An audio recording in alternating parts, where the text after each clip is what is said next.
जय हिंद सभी को। बेटा सबसे पहले तो आप सभी का हार्दिक अभिनंदन और स्वागत। और ये वीडियो बेसिकली मैंने बनाया है बीए बीएससी बीकॉम का जो अभी रिजल्ट आया है सेकंड सेमेस्टर का।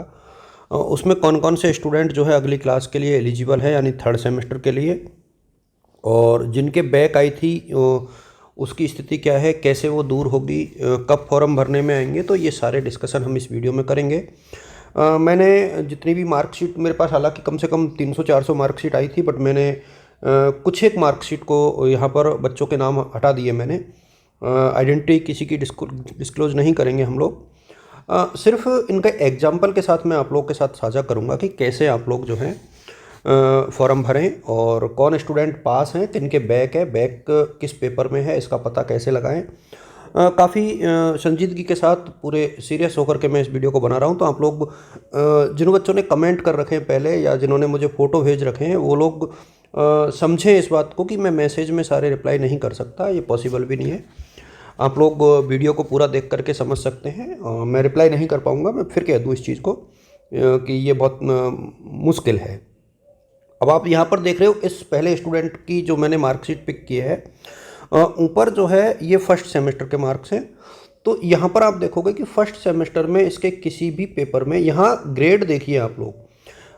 पहले तो देखिए आप ग्रेड, यानी किसी भी ग्रेड के सामने एफ नहीं है, इसका मतलब फर्स्ट सेमेस्टर में इसके बैक नहीं थी। ठीक है, किसी भी सब्जेक्ट में बैक नहीं थी। मार्क्स देखिए आप यहाँ पर, किसी भी पेपर में इसके 40 से कम नहीं है। जनरल हिंदी में 20 नंबर चाहिए थे, वहाँ भी 23 है, तो ये पास है। यानी फर्स्ट सेमेस्टर में इस स्टूडेंट का कोई बैक नहीं था। अब जैसे ही सेकंड सेमेस्टर का इसने पेपर दिया तो इसके पेपर में ठीक नंबर हैं, सब में पास है ये। उर्दू में बैक है वैसे हिसाब से, बट चूंकि इसने यहाँ पर असाइनमेंट जमा नहीं कराए, अब यदि इसने असाइनमेंट जमा नहीं कराए तो ये फेल हो गई इन तीनों पेपरों में। बेसिकली ये बैक है। मतलब अब ये कौन से सेमेस्टर में बैक है, इसकी सेकंड सेमेस्टर में।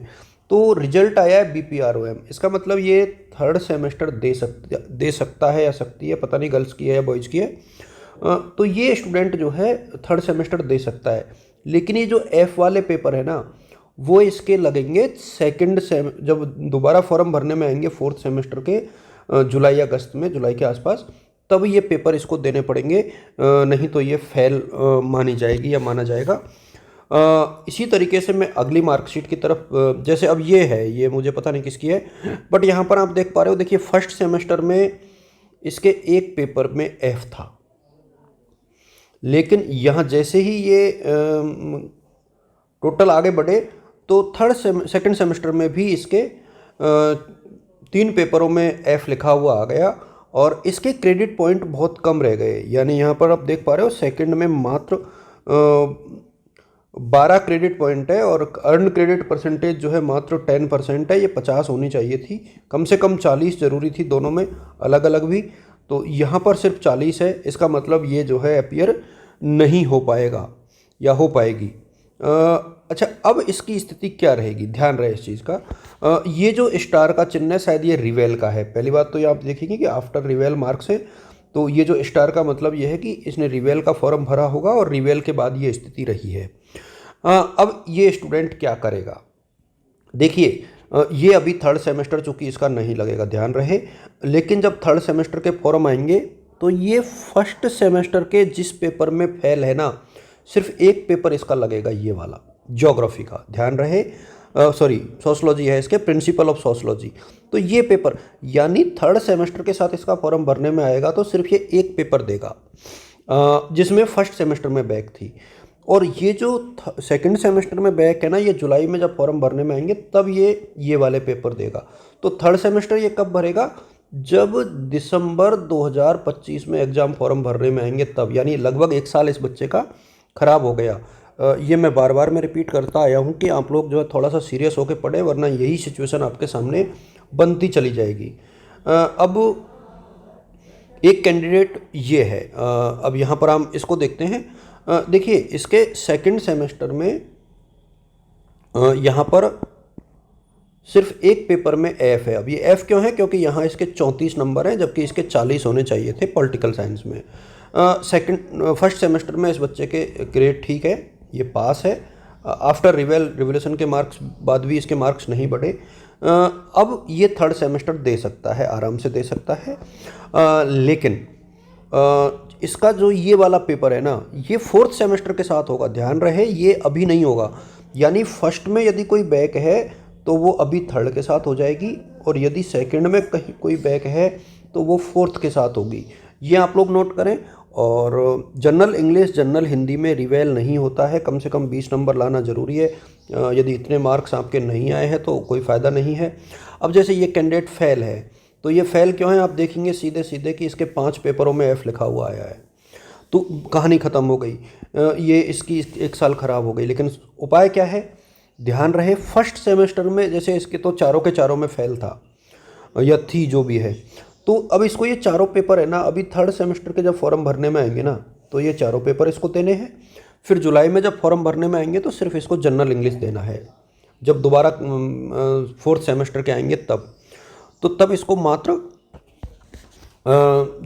एक ही पेपर देना है। और अगली बार जब दिसंबर में यदि ये पास हो गए इन पेपरों में, तो थर्ड सेमेस्टर का एग्ज़ाम ये स्टूडेंट दे पाएगा या दे पाएगी। ये गंगापुर सिटी का कोई स्टूडेंट है, मैंने नाम सभी बच्चों में से किसी के भी नाम मैंने डिस्क्लोज नहीं किए हैं, इस चीज़ का आप लोग ध्यान रखना।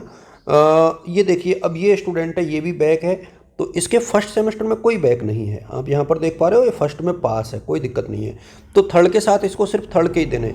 लेकिन जब फोर्थ सेमेस्टर होगा तो इसको यहाँ पर ये जिसमें F लिखा हुआ आया है 36% से कम है, वो पेपर इसको देना पड़ेगा फोर्थ सेमेस्टर के साथ, यानी पॉलिटिकल साइंस के साथ। और पास वाले स्टूडेंट, अब जैसे ये जो कैंडिडेट है वो पास है, टोटल पास है, मतलब आप देख पाओगे ग्रेड के उसमें एक भी सब्जेक्ट में इस बच्चे के F लिखा हुआ नहीं है।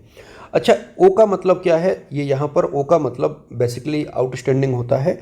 मोस्टली जो प्रैक्टिकल सब्जेक्ट हैं, यहाँ प्रैक्टिकल में बच्चों के 40-45 नंबर दिए हैं, 45 के आसपास, उनके आगे O है, तो O का मतलब बहुत अच्छे नंबर है, तो O का मतलब गलत नहीं समझे।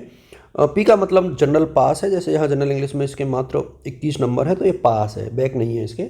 ABC, B+, A+, ये ग्रेड हैं, तो इससे कोई दिक्कत नहीं होनी चाहिए। तो जैसे ये कैंडिडेट पास है मेरे सामने, अब तो ये रिजल्ट आपके समझ में आ गया होगा कि किसके कैसे सप्लीमेंट्री आई है या किसके बैक कैसे आई है। कंपलसरी में जो है किसी भी परिस्थिति में आप लोगों का जो है रिवेल का फॉर्म भरने में नहीं आता है, इस चीज़ को आप लोग नोट करके चलें। दूसरा यह है कि थर्ड सेमेस्टर के फॉर्म संभवतया या तो कल या परसों में आ जाएंगे, तो आप लोग थर्ड सेमेस्टर का जब फॉर्म भरेंगे तो जो बच्चे थर्ड का फॉर्म भर सकते हैं वो तो थर्ड का भरेंगे। यदि किसी के बैक है फर्स्ट सेमेस्टर में भी और वो प्रमोटेड है, तो वो फर्स्ट का भी वो फॉर्म के साथ ही उस पेपर पर टिक करेगा। यदि कोई बिल्कुल फेल है तो वो थर्ड के साथ ही सिर्फ फर्स्ट सेमेस्टर के पेपर भरेगा, सेकंड का उसका फोर्थ के साथ होगा, और थर्ड के पेपर वो नहीं दे पाएगा। ये कुछ एक चीज़ें हैं जो आप लोग नोट करके चलो। ये रिजल्ट का पूरा विश्लेषण है। ध्यान रहे, कम से कम 40%, यानी हर पेपर में मिनिमम 40% मार्क्स लाना ज़रूरी है। तो ये 40% आपको बनानी चाहिए, इसके बिना आप लोग किसी भी परिस्थिति में अपना पेपर नहीं दे पाएंगे। आप सभी को शुभकामनाएं, wishing you all the best और गुड लक। और इन डाउट्स को आप लोग इस वीडियो से ज़रूर देखिए। Thank you.